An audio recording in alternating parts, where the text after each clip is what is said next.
And now a continuation of The Day of the Triffids by John Wyndham, as read by the Bathroom Reader for a one-take toilet talk audiobook production.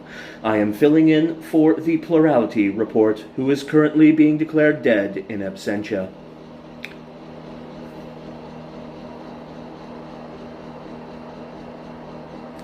Chapter 14. Shirning. The sense with which I arrived at Shirning Farm, the one that told me that most of my troubles were now over, is interesting only in showing how wide of the mark a sense can be. The sweeping of Josella into my arms went off pretty well, but its corollary of carrying her away forthwith to join the others at Tyneside did not, for several reasons. Ever since her possible location had occurred to me, I had pictured her, in, I must admit, a rather cinematic way, as battling bravely against all the forces of nature, etc., etc. In a fashion, I suppose she was, but the setup was a lot different from my imaginings. My simple plan of saying, "Jump aboard, we're off to join Coca and his little gang," had to go by the board. One might have known that these things would not turn out so simply. On the other hand, it is surprising how often the better thing is disguised as the worse. Not that I didn't from the start prefer Shirning to the thought of Tyneside, yet to join a larger group was obviously a sounder move. But Shirning was charming. The word farm had become a courtesy title for the place. It had been a farm until some 25 years before, and it still looked like a farm, but in reality it had changed into a country house. Sussex and the neighboring counties were well dotted with such houses and cottages which tired Londoners had found adaptable to their needs. Internally, the building had been modernized and reconstructed to a point where it was doubtful whether its previous tenants would be able to recognize a single room. Outside it had become spick. The yards and sheds had a suburban rather than a rural tidiness, and had for years known no form of animal life rougher than a few riding horses and ponies. The farmyard showed no utilitarian sights and gave forth no rustic smells. It had been laid over with close green turf, like a bowling green. The fields across which the windows of the house gazed from beneath weathered red tiles had long been worked by the occupiers of other and more earthly farmhouses. But the sheds and barns remained in good condition. With its own well and its own power plant, the place had plenty to recommend it. But as I looked it over, I understood Coker's wisdom in speaking of cooperative effort. I knew nothing of farming, but I could feel that if we had intended to stay there, it would take a lot of work to feed 6 of us. The other 3 had been there already when Josella had arrived. There were Dennis and Mary Brent and Joyce Taylor. Dennis was the owner of the house. Joyce had been there on an indefinite visit, at first to keep Mary company and then to keep the house running when Mary's expected baby should be born. On the night of the green flashes, of the comet, you would say if you were one who still believes in that comet, there had been 2 other guests, Joan and Ted Danton, spending a week's holiday there. All 5 of them had gone out into the garden to watch the display. In the morning, all 5 awoke to a world that was perpetually dark. First they had tried to telephone. When they found that impossible, they waited hopefully for the arrival of the daily help. She, too, failing them, Ted had volunteered to try to find out what had happened. Dennis would have accompanied him, but for his wife's almost hysterical state. Ted, therefore, had set out alone. He did not come back. At some time late in the day, and without saying a word to anyone, Joan had slipped off, presumably to try to find her husband. She, too, disappeared completely. Dennis had kept track of time by touching the hands of the clock. By late afternoon it was impossible to sit any longer doing nothing. He wanted to try to get down to the village. Both the women had objected to that. Because of Mary's state, he had yielded, and Joyce determined to try. She went to the door and began to feel her way with the stick outstretched before her. She was barely over the threshold when something fell with a swish across her left hand, burning like a hot wire. She jumped back with a cry and collapsed in the hall, where Dennis had found her. Luckily, she was conscious and able to moan of the pain in her hand. Dennis, feeling the raised wheel, had guessed it for what it was. In spite of their blindness, he and Mary had somehow contrived to apply hot fomentations, she heating the kettle while he put on a tourniquet and did his best to suck out the poison. After that, they had to carry her up to bed, where she stayed for several days while the effect of the poison wore off. Meanwhile, Dennis had made tests, first at the front and then at the back of the house. With the door slightly open, he cautiously thrust out a broom at head level. Each time there was the whistle of a sting, and he felt the broom handle tremble slightly in his grip. At one of the garden windows, the same thing happened. The others seemed to be clear.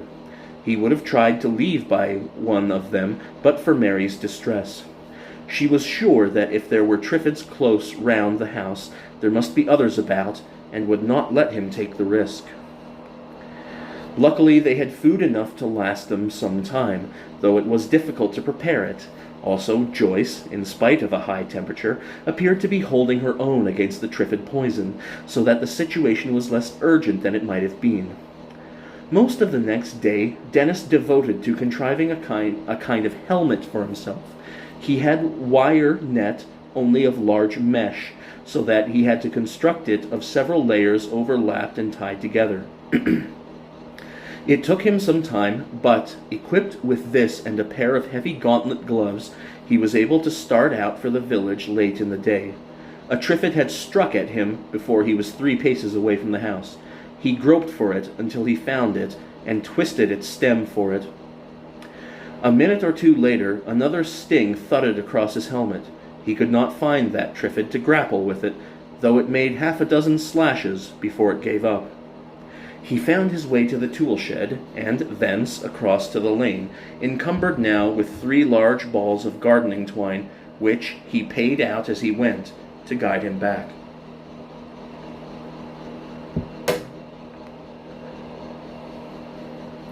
Several times in the lane, more stings whipped at him. It took an immensely long time for him to cover the mile or so to the village, and before he reached it, his supply of twine had given out.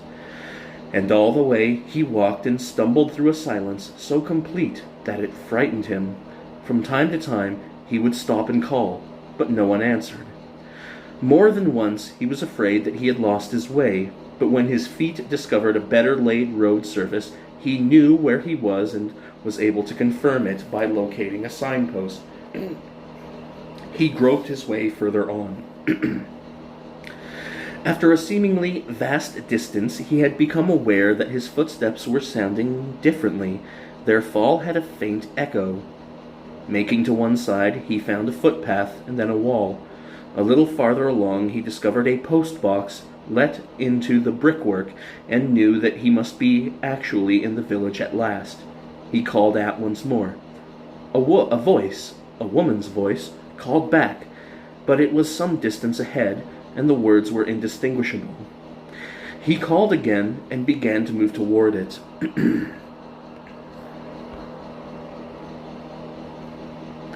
Its reply was suddenly cut off by a scream. After that, there was silence again. Only then, and still half incredulously, did he realize the village was in no better plight than his own household. He sat down on the grassed verge of the path to think out what he should do.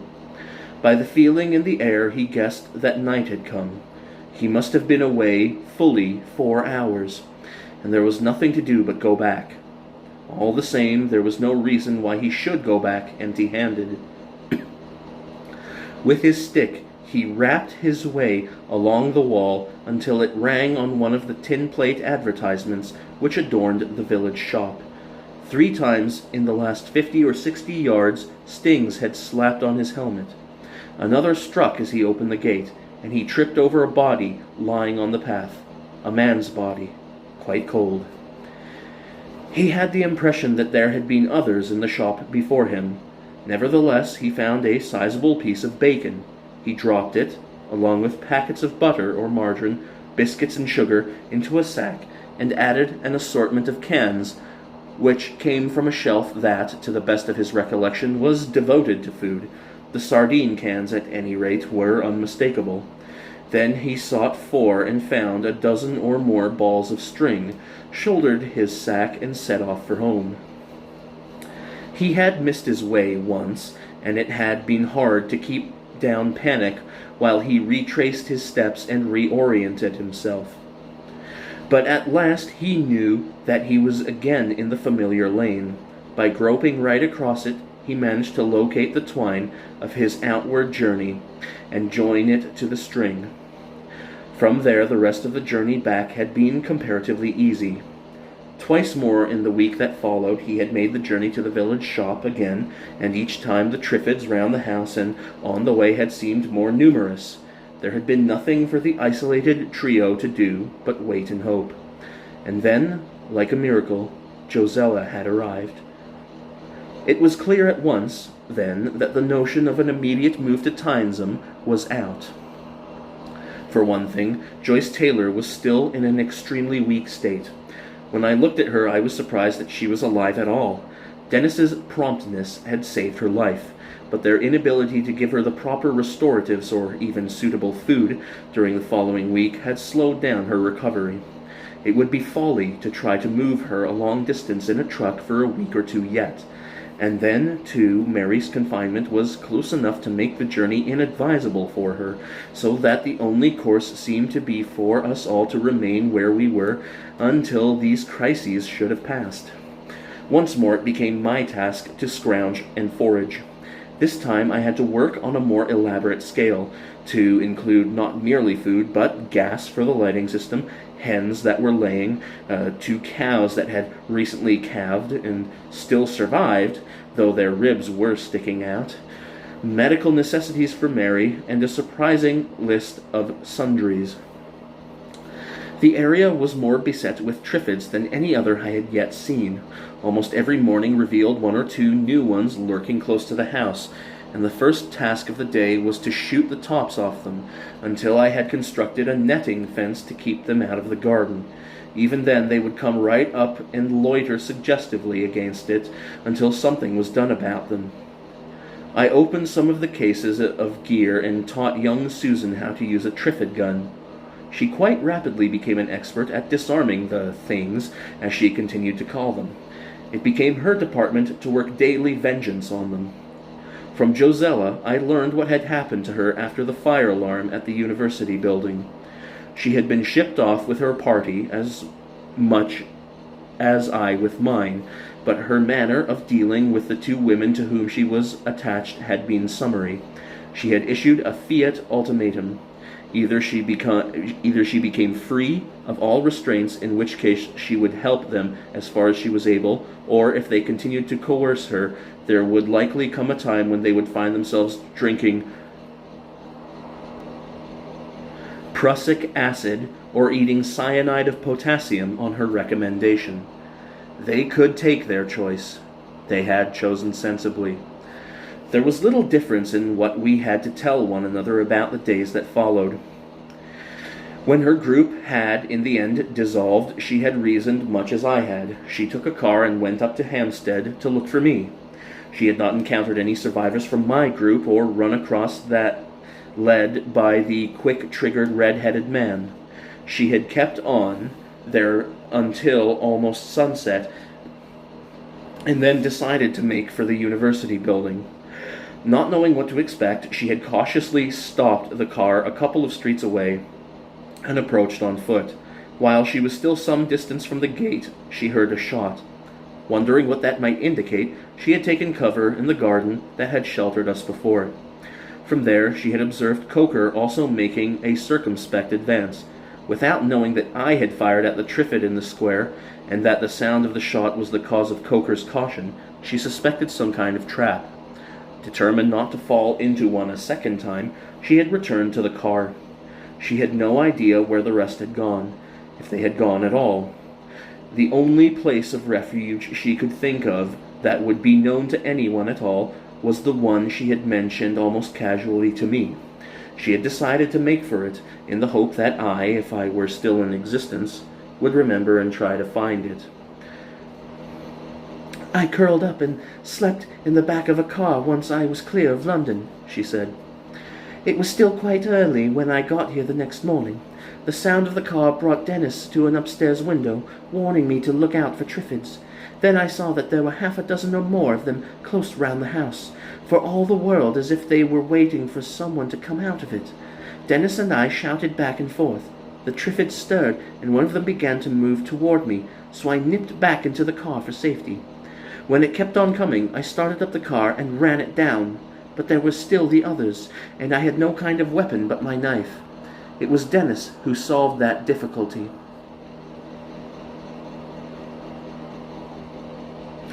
"If you have a can of gas to spare, throw some of it their way, and follow it up with a bit of burning rag," he suggested. That ought to shift them." "It did. Since then, I've been using a garden syringe. The wonder is that I've not set the place on fire." With the aid of a cookbook, Josella had managed to produce meals of a kind, and had set about putting the place more or less to rights. Working, learning, and improvising had kept her too busy to worry about a future which lay beyond the next few weeks. She had seen no one else at all during those days, but certain that there must be others somewhere, she had scanned the whole valley for signs of smoke by day or lights by night. She had seen no smoke, and in all the miles within her view there had not been a gleam of light until the evening I came. In a way, the worst affected of the original trio was Dennis. Joyce was still weak and in a semi-invalid state. Mary held herself withdrawn and seemed capable of finding endless mental occupation and compensation in the contemplation of prospective motherhood. But Dennis was like an animal in a trap. He did not curse in the futile way I had heard so many others do. He resented it with a vicious bitterness, as if it had forced him into a cage where he did not intend to stay. Already, before I arrived, he had prevailed upon Josella to find the Braille system in the encyclopedia and make an indented copy of the alphabet for him to learn.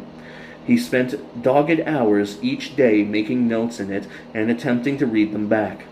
Most of the rest of the time he fretted over his own uselessness, though he scarcely mentioned it.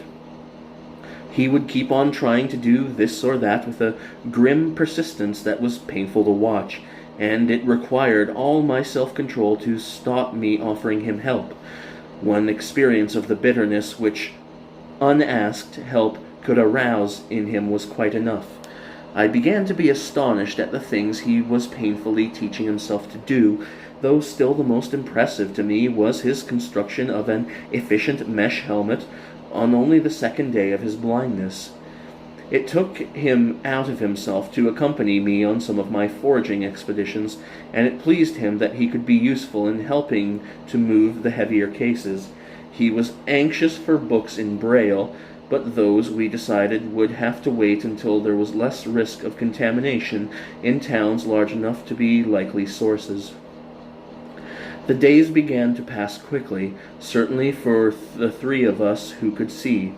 Josella was kept busy, mostly in the house, and Susan was learning to help her. There were plenty of jobs, too, waiting to be done by me. Joyce recovered sufficiently to make a shaky first appearance, and then began to pick up more rapidly.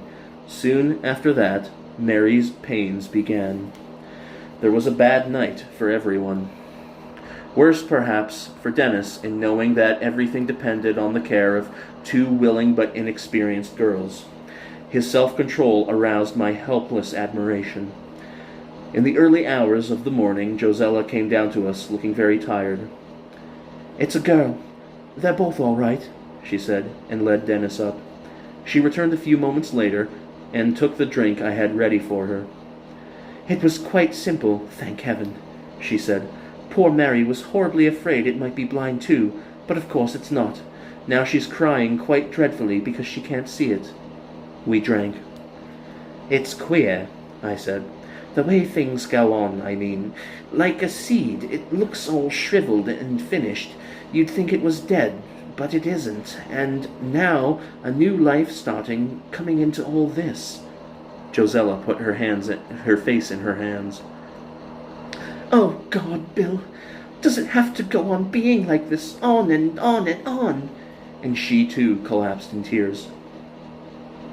3 weeks later, I went over to Tynesham to see Coker and made arrangements for our move. I took an ordinary car in order to do the double journey in a day. When I got back, Josella met me in the hall. She gave one look at my face. What's the matter? She said. Just that we shan't be going there after all, I told her. Tynesham is finished. She stared back at me. What happened? I'm not sure. It looks as if the plague got there. I described the state of affairs briefly. It had not needed much investigation. The gates were open when I arrived, and the sight of Triffids loose in the park half warned me what to expect. The smell when I got out of the car confirmed it. I made myself go into the house. By the look of it, it had been deserted 2 weeks or more before. I put my head into 2 of the rooms. They were enough for me. I called, and my voice ran right away through the hollowness of the house. I went no further. There had been a notice of some kind pinned to the front door, but only one blank corner remained. I spent a long time searching for the rest of the sheet that must have blown away. I did not find it. The yard at the back was empty of trucks, and most of the stores had gone with them, but where to I could not tell. There was nothing to be done but get into my car again and come back. And so what? Asked Josella when I had finished. And so, my dear, we stay here. We learn how to support ourselves, and we go on supporting ourselves unless help comes. There may be an organization somewhere. Josella shook her head. I think we'd better forget all about help. Millions and millions of people have been waiting and hoping for help that hasn't come. There'll be something, I said. There must be thousands of little groups like this dotted all over Europe, all over the world. Some of them will get together. They'll begin to rebuild. In how long? Said Josella. Generations? Perhaps not until after our time. No, the world's gone and we're left. We must make our own lives. We'll have to plan them as though help will never come. She paused. There was an odd blank look on her face that I had never seen before. It puckered. Darling, I said. Oh, Bill, I wasn't meant for this kind of life. If you weren't here, I'd...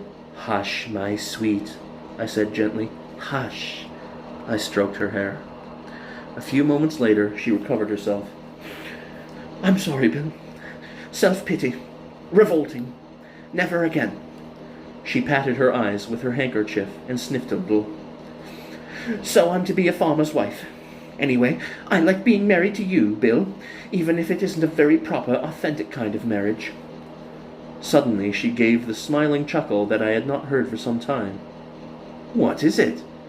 I was only thinking how much I used to dread my wedding. That was very maidenly and proper of you, if a little unexpected, I told her. Well, it wasn't exactly that. It was my publishers and the newspapers and the film people. What fun they would have had with it. There'd have been a new edition of my silly book, probably a new release of the film, and pictures in all the papers. I don't think you'd have liked that much. I can think of another thing I'd not have liked much, I told her. Do you remember that night in the moonlight you made a condition? She looked at me. Well, maybe some things haven't turned out so badly, she said, smiling.